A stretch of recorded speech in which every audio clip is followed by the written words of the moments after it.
Sennelier Red painting. So I was recently asked to paint a scene from a film. This is quite an interesting commission for me. This is partly because I've made a few videos about painting scenes from films myself, and it's something I'm interested in. I guess somebody saw me doing that and wanted one for themselves, because somebody got in touch and asked me to paint a scene from this film that I've actually never seen. It's the 1972 Fat City. It's sort of a boxing film, but really it's a social drama, I guess. It's good. It's got young Jeff Bridges in it. The guy who asked me to paint it talked about it being a really bleak film. It has these moments of genuine hope with these characters. And that's what you want painted. Hope in bleakness, the human superpower. And I like that positioning, so I took it on. And this video is just a record of me making this painting. It's not a tutorial or a guide, it's just what I did. I had to fit a specific frame that this guy had, so it was a little larger than I normally paint. The budget was a bit tight, so I didn't want to buy a big canvas or I wouldn't make any money from this. So I did it on a big piece of paper, which suited the frame anyway. It wasn't one of these frames that's supposed to fit a canvas. Tell you what though, moving to the bigger format was really difficult for me. So another reason I took this on is I wanted to get some reps in doing some bigger paintings.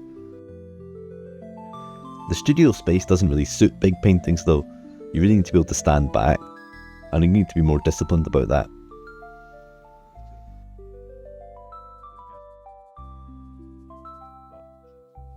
So what I'm doing is a kind of blocking.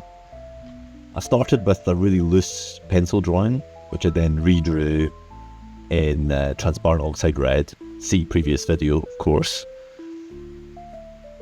And now I'm just kind of blocking in some of the major colours. I'm not too worried about getting it perfect. Really the major goal here is to get rid of all the white, block in everything. I don't really have a good sense of what I'm actually painting until I do this.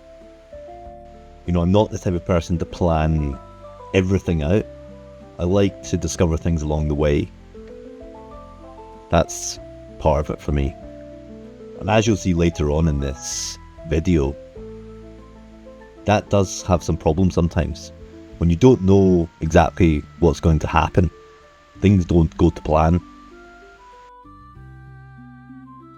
I quite like the struggle in paintings. I like when you can see a bit of struggle in a painting. And boy did I struggle.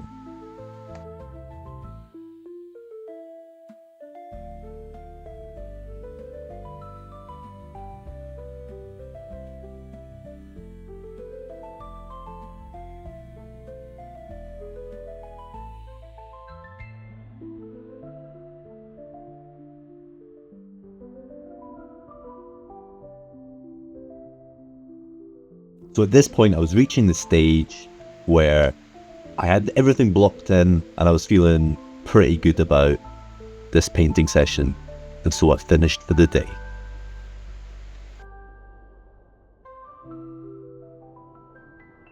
So I'm coming back to this now after a day off.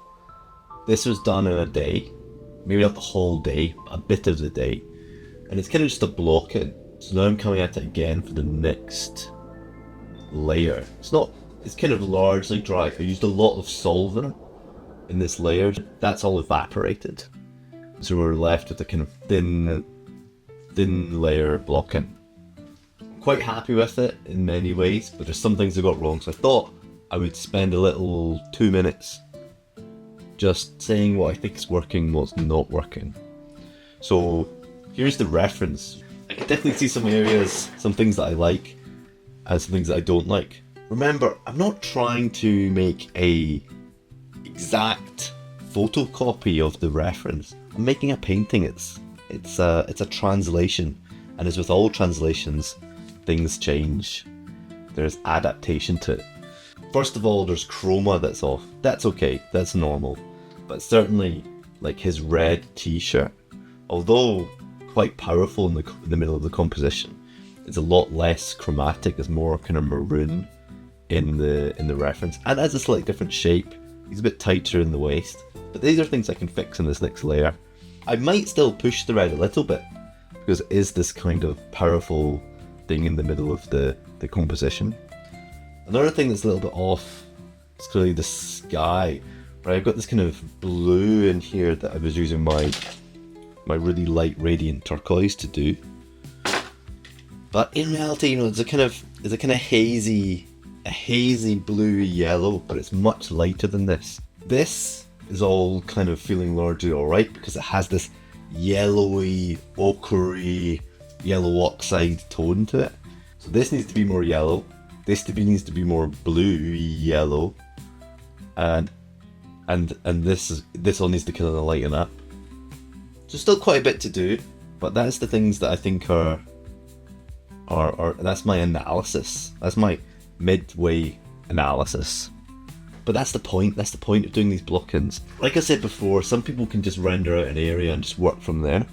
I kind of need to do something and then stand back and assess what I've done, and then I can work out what's right and what's wrong. I don't want to overdo it. I don't want to start rendering out tiny little features. I want to keep it quite blobby, partly because I prefer it that way. Another reason is it's actually quite a big painting. Because it's on paper, but I mean, it's the same amount of painting. I don't know why I did that. Don't come here for business tips or painting tips. Don't come here for business or painting tips. Don't come here for any tips. One of the things I find really hard about painting is when I'm coming back to this. And so now, so a day or so has passed. I come back into the studio and I have to paint on top of this. I find it much harder to do that than I do to start a new painting. Starting a new painting's easy because the jeopardy's so low. You can do anything. The reality is that's true of this stage too. But I just need to try and remember that.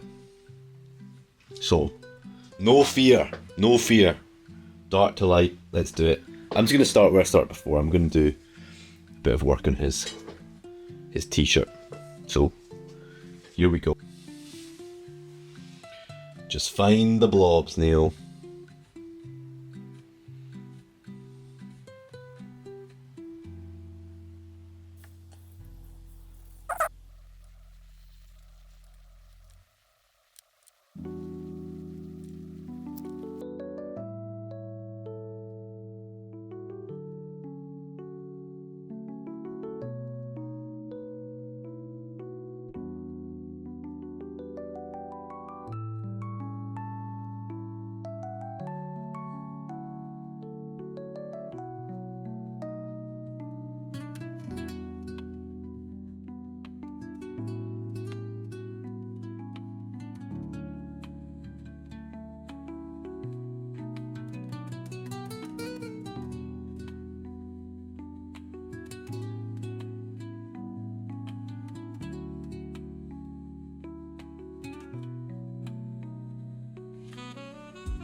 So full disclosure, I didn't film the last bit of the painting of this. This happens quite a lot. Sometimes when I'm struggling to get something finished or just make something work, I often blame the camera. And I think that's because the camera is to blame. And that's what was happening here. So I turned the camera off and I finished it. So that's why you can see a bit of a gap before we get to the final piece.